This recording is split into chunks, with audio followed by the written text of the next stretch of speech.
all to Africa for the first time in this series as we continue our journey to experience national dishes around the world. We will be cooking the national dish of Senegal called Thieboudienne or Thieboudienne, which literally means rice and fish in Wolof language. Thieboudienne is a simple looking but rather complicated one-pot dish prepared with fish, rice, assorted vegetables, and tomato sauce. It is served on large trays with the rice at the bottom and fish and vegetables on top. People will sit around the tray and eat with their hands, spoon, or a piece of bread. It's the most popular dish in Senegal, consumed very often by families across the country. And it's also the dish that the host will cook for and eat with the visitors to their houses. That's why Thieboudienne is known as the symbol of the Senegalese teranga or hospitality and the Senegalese tradition of sharing food and cooking for guests, even the uninvited ones and strangers. Thieboudienne is believed to be invented in the 19th century in the St. Louis city in northwest Senegal, then the capital of French West Africa. According to the legend, it was created by the renowned cook called Banda Mumbai, who catered for big official events and social gatherings in the city.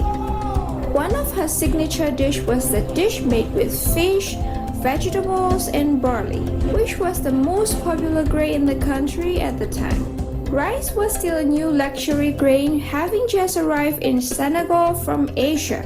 But there was a shortage of barley one season, so Banda was forced to make that dish using the rice. She also decided to use mashed cherry tomato in the dish, and the result broke the boundaries of taste and became the dish we now know as Thieboudienne. Banda's recipe has later spread to other West African countries as well, and Thieboudienne and variants of it became staple food in those countries. And after testing the recipe, Thieboudienne has also become one of tea family's favorite foods. We just cannot wait to show you how to make this special dish that is designed to unite and satisfy everyone with layers of wonderful flavors. So let's do that now.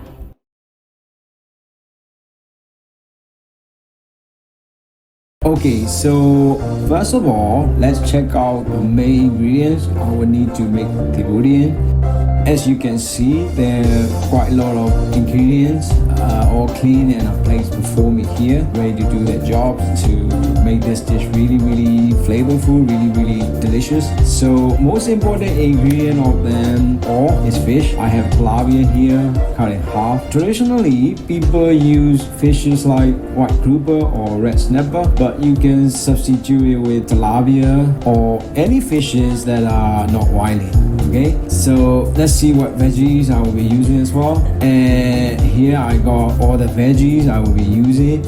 I have banana, pepper, scallion, coriander. You can use parsley actually instead of coriander. Eggplants, onions, any kind of onions will do. Pepper, garlic, carrots, sweet potato, okra, cabbage, cassava, ginger, and tomato paste. Fresh tomato as well, and dry fish. Make sure you take out the bones first. Some people use cured fish, but I had an idea while I was testing this dish, so I used the dry fish and it worked, so I will be using that again. And rice.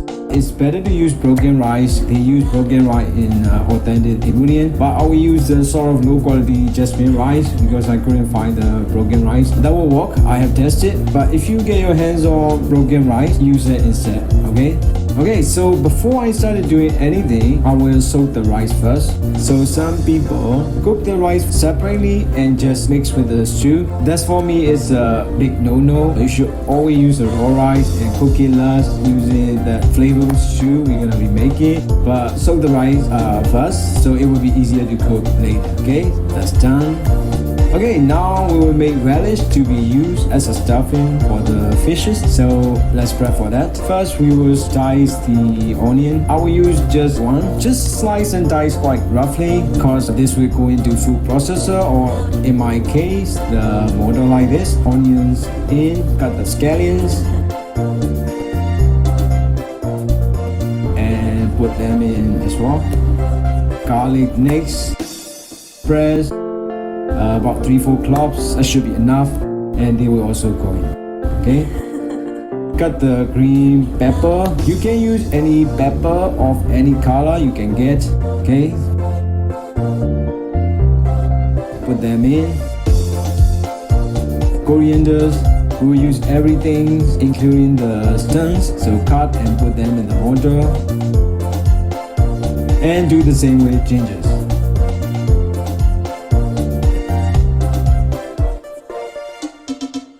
Okay, so now I will add the freshly crushed black pepper. Please use the freshly crushed ones if you could, about 1 tablespoon. And also add some salt. And you can start pounding now. Keep pounding them until you have really nice relish like this, sort of pasty mixture. Now let's stuff these into the fish. I'll show you how. Just make the incisions between the skin and bone of the fish, both top and bottom parts, a couple inches deep like so. Then just stuff relish you made earlier into the pockets. Push those in with your finger. Do the same thing with other pieces. Then set them aside, and also set aside any leftover relish so that we can use it again when we make the soup. Okay, so while the fish is resting, marinating, we will do the tomato sauce. Cut the tomatoes in half, about 4 or 5 tomatoes will do. Put them in a pot. Also add sliced peppers. 2 peppers should be enough. Pot on stove, medium heat. Lid on, and leave them for 20-25 minutes. Okay.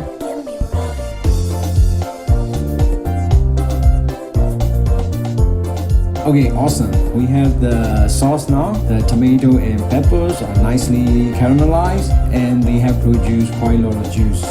Should be enough. Okay, it's also been about 30 minutes since we marinated the fish, so we can shallow fry them now, but season them first with salt and pepper.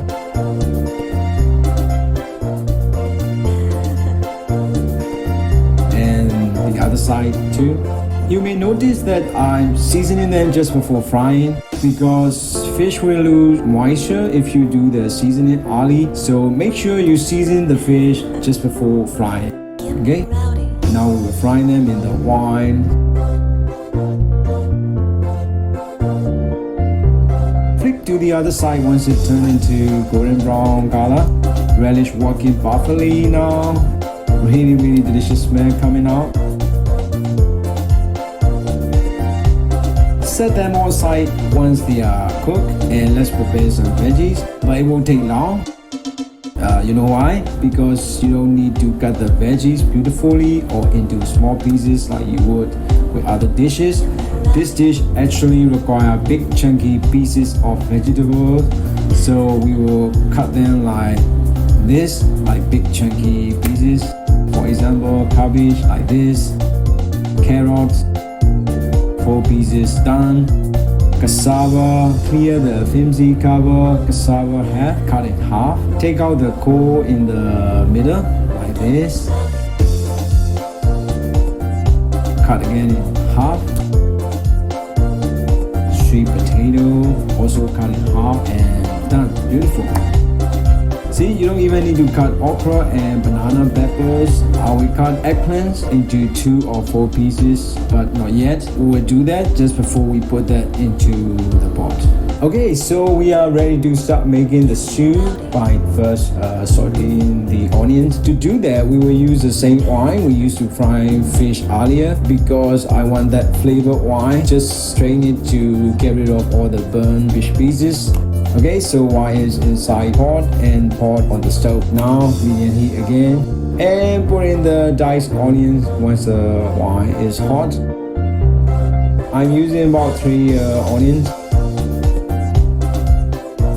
Keep stirring them until they are soft.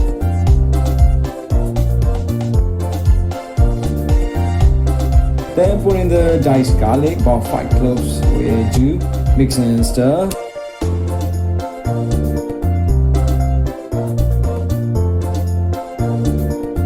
Cinnamon in. Bit of star anise in, and also put in 1 teaspoon of 5 spice. Actually, you can use allspice, but 5 spice will work too if you don't have allspice. Followed by 3 teaspoons of curry powder. Okay, mix well. And once onions are nicely caramelized, put in the tomato paste, 150 grams. It's a tomato paste that come in a can, not the sauce we made earlier, so we need to kick out that can flavor first, but it will be gone after like 15 minutes, so just keep stirring. Then put in the relish you left out earlier.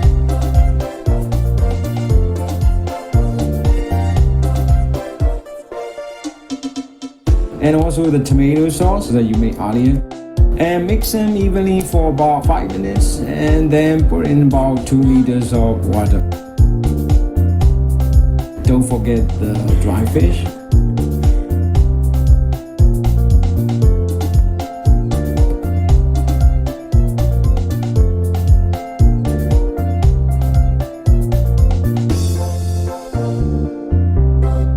Cover the pot with lid for a few minutes and bring it to boil.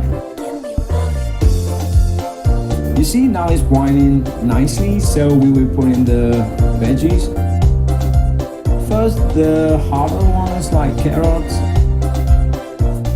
cassava, sweet potatoes, and okra. Wait for a few minutes and season to your taste if you like. It looks beautiful and smells absolutely delicious. Okay, now put in softer veggies, cabbages, peppers. Then cut the eggplant quickly and put it in the pot. You will also need to put in the fish to exchange flavors later on. Okay, you need to keep the fish in the pot for just a few minutes, and then you can take it out before fish get soft. Fish now has left its flavor in the stew and also took all the flavors from the spices and veggies, so nice. Okay, set the fish aside and maybe put them in the oven so they won't get cold. Then check if veggies are cooked. They should be by now. If so, take out one by one and set them aside as well. Okay, we're nearly there, guys.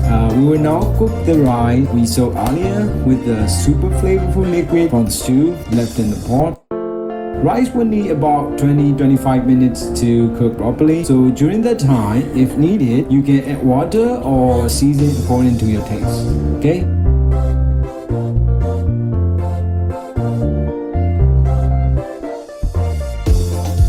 Rice are now perfectly cooked, so let's plate the dish. Plating for this dish is quite simple. Use biggest plate or tray you have.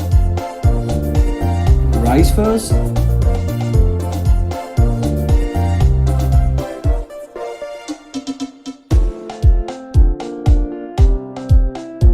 Followed by veggies.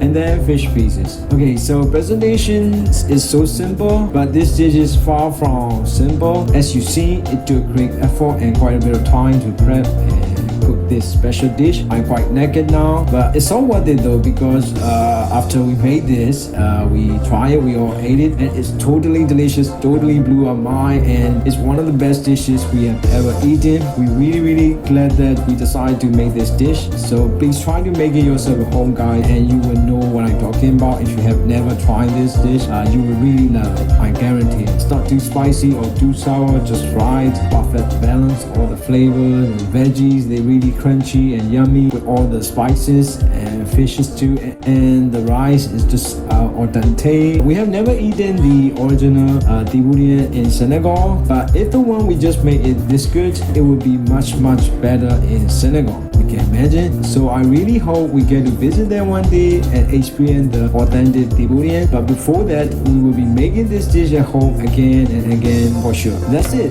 The Thieboudienne national dish of Senegal done. So that's it for today, guys. Subscribing is free, so please subscribe, and we'll be back with yet another awesome recipes and another national dish as well. Stay tuned for that. Take care, stay safe. Cheers, bye.